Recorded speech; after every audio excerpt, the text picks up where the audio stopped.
సరే ఇప్పుడు రాహుల్ గాంధీ గారు న్యాయయాత్ర కార్యక్రమం చేస్తున్నారు. ఆ కార్యక్రమం ఎలా ఉండబోతుందనుకుంటున్నారు?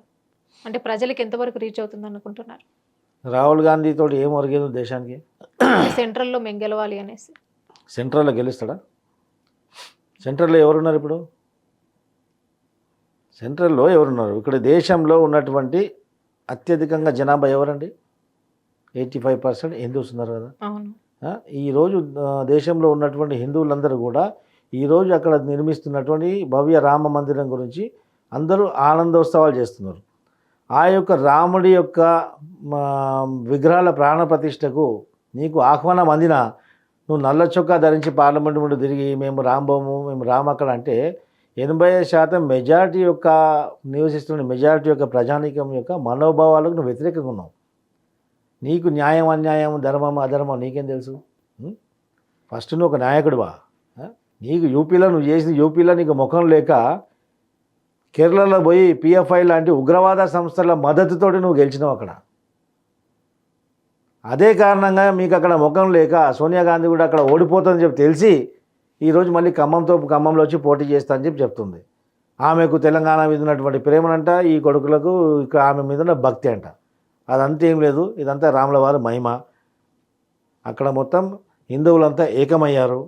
ఈ యొక్క మత సామరస్యాన్ని చాటుతున్నారు అక్కడంతా కూడా. హిందువులు ముస్లింలు కూడా మత కలహాలు సృష్టించి రాజకీయ పబ్బాలు గడుపుకున్నటువంటి కాంగ్రెస్ పార్టీ దశాబ్ద కాలం నుంచి ఇప్పుడు మత కలహాలు సృష్టించే ఒక అవకాశాన్ని అక్కడ లేకపోయింది. అక్కడ రామ జన్మభూమి అయోధ్య వివాదం అనేది దశాబ్దాల కాలం నుంచి దీన్ని నాంచి ఎప్పుడు ఎన్నికలు వస్తే దాన్ని అడ్డం పెట్టుకొని వీళ్ళు రాజకీయ పబ్బాలు గడిపారు. ఇరు వర్గాలని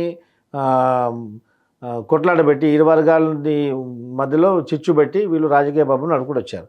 ఇప్పుడు ఏమైంది? నరేంద్ర మోదీ గారు వచ్చిన తర్వాత మత సామరస్యానికి ప్రతీకగా ఏ యొక్క చిన్న సంఘటన జరగకుండా కూడా ఈ యొక్క వివాదాస్పదమైనటువంటి ఈ యొక్క ఇష్యూ ఈజీగా సాల్వ్ అయిపోయింది, న్యాయబద్ధంగా సాల్వ్ అయింది. ఒక్క చిన్న ఇన్సిడెంట్ అన్న జరిగిందా? ఒక చిన్న ఇన్సిడెంట్ కానీ ఒక్కరికి ఒక ఎంట్రికంత గాయం కూడా ఎవరికి కాలేదు, ఒక ఇష్యూ కూడా లేదు. అంత సామరస్యంగా న్యాయబద్ధంగా దీన్ని సాల్వ్ చేశారు. కాబట్టి వీళ్ళకి అది డైజెస్ట్ కావట్లేదు. వీళ్ళకి ఏం కావాలా? ఎప్పుడైతే గొడవ కావాలా, హిందువులు ముస్లిం గొడవ పడాలా. ఆ గొడవ పడితే ఒకరి మీద ఒకరు బురద చల్లుకోవాలా, దాని మధ్యలో వెళ్ళిపోవాలా. రెండు పిల్లులు కొట్లాడుకుంటే కోతొచ్చి మధ్యలోకి రొట్టెత్తుకపోతుంది కదా. ఆ విధంగా కాంగ్రెస్ పార్టీ యొక్క వ్యవహారం ఉంది. న్యాయం అంటుడు, న్యాయం ధర్మం ఒక సెంటిమెంట్ గురించి రాహుల్ గాంధీకి తెలిస్తే అంత పరిపక్వత రాహుల్ గాంధీకి ఉంటే ఇప్పటివరకు ఎప్పుడో ఆయన ప్రధానమంత్రి అయిపోయేది. 10 సంవత్సరాల ముందు ఆయన ప్రధానమంత్రి అయ్యేది. నేను చిన్న ఎగ్జాంపుల్ చెప్తాను. కన్యాకుమారి నుంచి నువ్వు పాదయాత్ర స్టార్ట్ చేసావు, భారత్ జోడో. భారత్ జోడో ఇంద్రపై భారత్ ఇరిగిపోయినది, నువ్వు వచ్చి జోడతావు. భారత్ ఎక్కడ ఇరిగిపోయింది?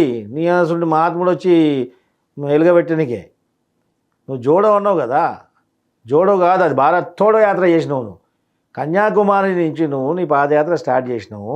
ఆ జోడోనా తోడోనా ఆడ నువ్వు వివేకానంద రాక్లో పోయి వివేకానంద గారికి నువ్వు నివాళులు అర్పించకుండా, వాళ్ళ యొక్క విగ్రహాన్ని సందర్శించకుండా ఆడ కన్యాకుమారి టెంపుల్ ఉంది, అతి ప్రాధాన్యతమైన టెంపుల్. ఏ రాజకీయ నాయకుడు ఎక్కడి నుంచి పాదయాత్ర కానీ ర్యాలీ కానీ స్టార్ట్ చేస్తే అక్కడ ప్రాధాన్యత ఉన్నటువంటి ప్రార్థనా మందిరాలు కానివ్వండి, అక్కడ ప్రాధాన్యత చెందినటువంటి స్తూపాలు కానీ దాన్ని దర్శించుకోవడం ఆనవాయితీ, కంపల్సరీ కూడా.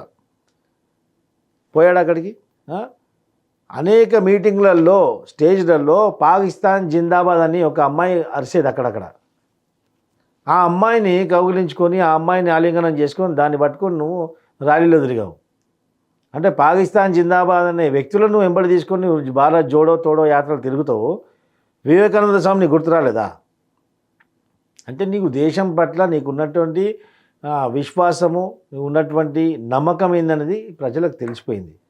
అందుకే ఈ గాంధీ కుటుంబానికి పుట్టగదులు లేకుండా పోయినాయి. మొత్తం కడిగేస్తున్నారు అక్కడ నుంచి మొత్తం కాంగ్రెస్ పార్టీ ఖాళీ అయిపోయింది. యూపీ నుంచి వాళ్ళకు అక్కడ ముఖం లేదు. నీకు దమ్ము ధైర్యం ఉంటే నువ్వు జోడో పెట్టుకో, తోడో పెట్టుకో, పోడో పెట్టుకో. యూపీ నుంచి గెలిచే ముఖం లేక ఇక్కడికి వస్తుండ్రు. ఆ యాత్ర చేసిండు, ఏం చేసిండు? ఉరకతనే పోతుండు. ఆ బర్రెలు కాస్తాడు, బర్రె ఎంబడి ఉరుకుతాడు చూడు. ఆ విధంగా బర్రె పోతే వెనుక బర్రె పట్టుకుని ఉరుకుతాం కదా. మరి ఉరికి ఎట్లా అది యాత్రన్నా జోడన్నా తోడన్నా అయింది. ఆ యాత్ర కూడా యాత్ర కాదు. అది ఎందుకు పోతుండో ఎందుకు వచ్చిండో ఎవరికి తెలియదు. నువ్వు ఒక భవిష్యత్తులో ప్రధానమంత్రి అవుతా అని చెప్పేసి ఆలోచించినాడు. ఒక ప్రధానమంత్రి క్యాండిడేట్ అన్నప్పుడు దేశం మొత్తం నిన్ను చూస్తుంటారు, నిన్ను అబ్జర్వ్ చేస్తుంటారు. నీ మాట్లాడే యొక్క హావభావాలు, నీ యొక్క బాడీ లాంగ్వేజ్, నీ యొక్క డ్రెస్ కోడ్ ఏ విధంగా ఉంటుందండి? ఎవరైనా యాక్సెప్ట్ చేసే విధంగా ఉంటుందా? మళ్ళీ ఏమనంటే యువ నాయకుడు 60 సంవత్సరాలు వచ్చినాయి కింద, ఇంకా యువకుడు ఎక్కడ? ఇవన్నీ కాంగ్రెస్ నాయకులకు తెలియదా? ఏమైనా తెలివి ఉంటే ఎవడన్నా పోయి ఆయనకు చెప్పాలా, మరి ఇట్లా కాదురా బాయ్ ఇట్లా పెట్టుకో, మళ్ళీ యువ నాయకుడు అంటే ఉరుకుతున్నావు, మరి ఇదేంది కథ అని చెప్పేసి ఆ బాడీ లాంగ్వేజ్, మాట్లాడే ఒక హావభావాలు అది కరెక్ట్ పెట్టుకుంటే ప్రజలు కమ్సే ఆదరిస్తారు. ప్రజల్లో ఒక ఆదరణ ఉండాలి ఒక వ్యక్తిని చూడగానే. రాజకీయ నాయకుడు అంటే సమాజంలో యువకులకు కానీ సమాజంలో వాళ్ళకు ఒక రోల్ మోడల్గా ఉండాలి. ఈరోజు నరేంద్ర మోదీ గారు చూడండి, ఆయన డ్రెస్ కోడ్ కానీ ఆయన నడవడి కానీ మాట్లాడే విధానం చూడండి. చంద్రబాబు నాయుడు గారిని చూడండి, ఏ విధంగా ఉంటాడు, ఆయన డ్రెస్ కోడ్, మాట్లాడే హావభావాలు ఏ విధంగా ఉంటాయి. అదొక ఆదర్శప్రాయంగా ఎవరు చూసి మనం కాపీ చేయాలి, అరే ఇట్లా అని చెప్పేసి. ఈయన రాహుల్ గాంధీని చూడండి, వాళ్ళని కంపేర్ చేసుకుని రాహుల్ గాంధీని చూడండి, ఏడన్నా పొంతనుందా? ఇక నువ్వు జోడో తోడో పోడో ఏది పెట్టుకున్నా ఎవడు నమ్మడు నిన్ను చూడండి ముఖం కూడా. కాంగ్రెస్ పని అయిపోయింది, కథ కంచికి చేరింది. ఇప్పుడు కాంగ్రెస్ అనేది భవిష్యత్తులో ఉండబోదు కూడా. ఇక్కడ ఉన్నటువంటి ప్రభుత్వం కూడా మార్జినల్ ప్రభుత్వం, ఇది మార్జినల్ మెజారిటీతో వచ్చింది. అది ఎన్ని రోజులు ఉంటుందో ఎన్ని రోజులు పోతుందో తెలియదు. తుమ్మితే ఊసిపట్టట్టు ఉంది ప్రభుత్వం ఇక్కడ కూడా.